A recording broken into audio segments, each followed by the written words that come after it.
Hey guys, it's Bryson from Accident here. Today is a kind of a new video, I guess, for me. It's going to be a new kind of series. Just when I see a concert, I'm probably going to review it just so you guys, if you're seeing the tour later on or something like that. Today I'm going to be reviewing the stadium tour, which was Classless Act, Joan, Jett, Poison, Def Leppard, and Mötley Crüe. My show was a very interesting one. It was very different than everyone else's. I'll get into that. But it was at National Stadium, National Park, what have you, in Washington, D.C.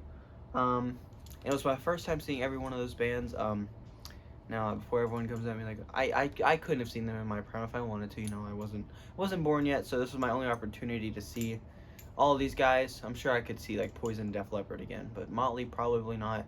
I probably wouldn't go see them again, to be honest. It's just kind of like I wanted to see Mötley Crüe,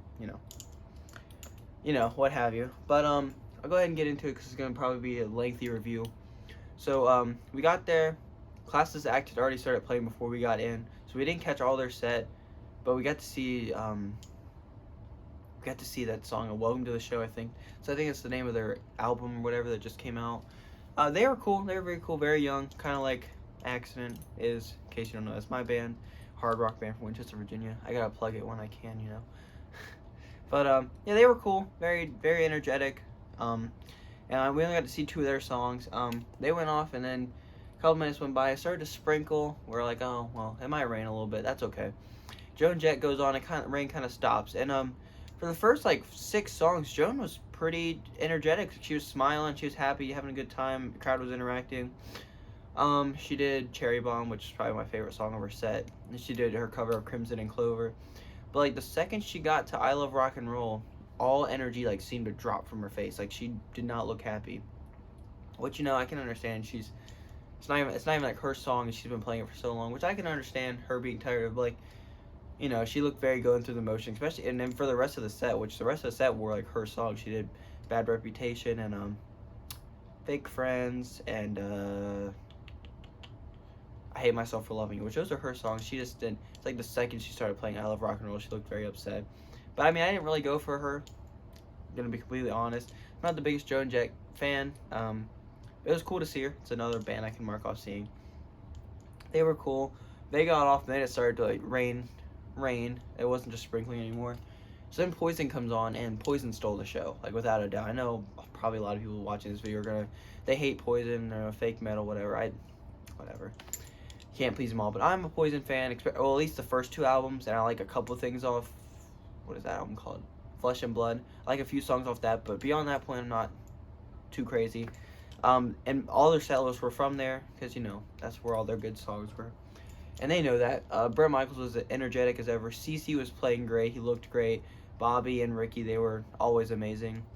And they did a great set. They didn't do Something to Believe, which they've been doing like kind of on and off, but they played Fallen Angel instead, which was cool. But Something to Believe In is one of my favorite Poison songs, and they didn't play that. I was kind of disappointed, but they did all the classics, and then they actually did I think they did Number One Bad Boy. They did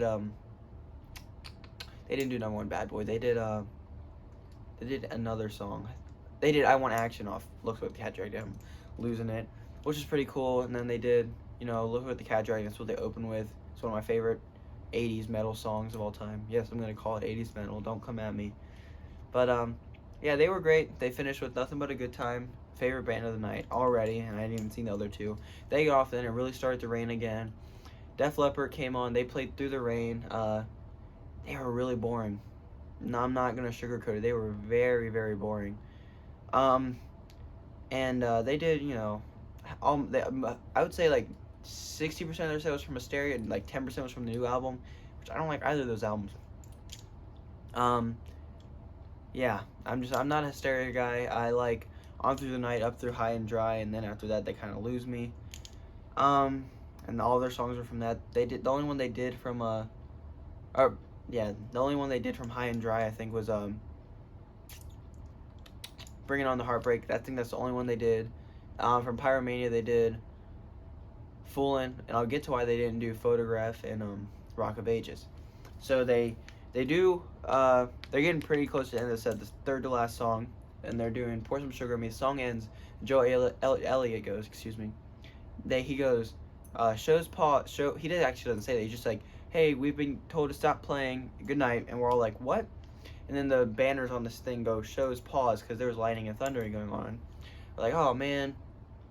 It's like, we're just sitting there waiting, we're under the pavilion, and like probably 45 minutes goes by, and we have to be out of our parking garage by 12 or they're gonna like charge us. It's like, man, like if they don't get to go, because at this point it was like 10:20, if Mötley doesn't go on, we're gonna have to leave soon. And like at 10:30, they like, all right, show's back on. Wait like 15 minutes, Mötley comes on. And their intro was pretty cool. It was actually very scary because they had like Amber Alerts going on. It was like very weird to see that in a thunderstorm. It was kind of terrifying. And hearing an Amber Alert that loud is, I won't forget that. That was awful.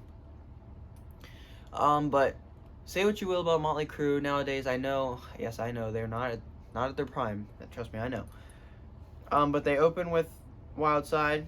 And I'll give this to Vince. He did not sound good.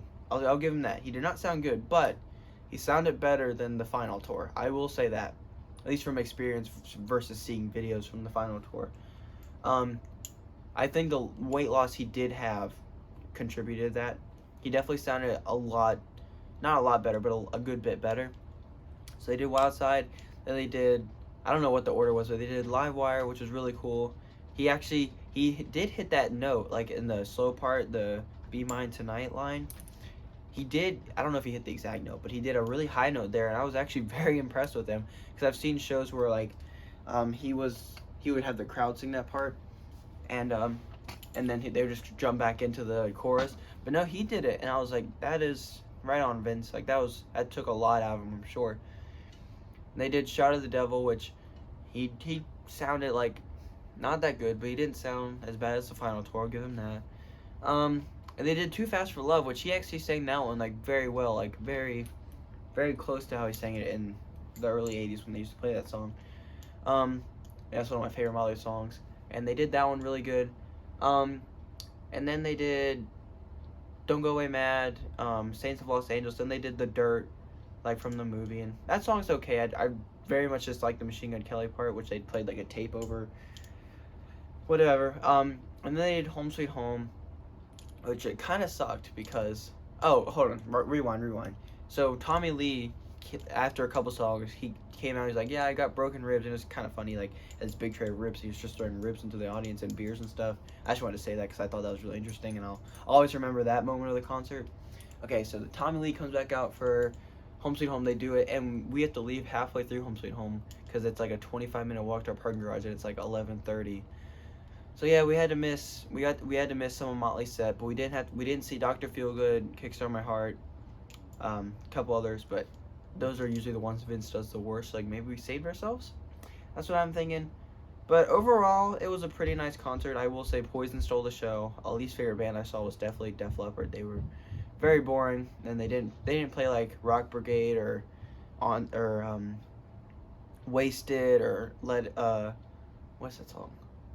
Let It Rock. They didn't do that one off High and Dry. Whatever.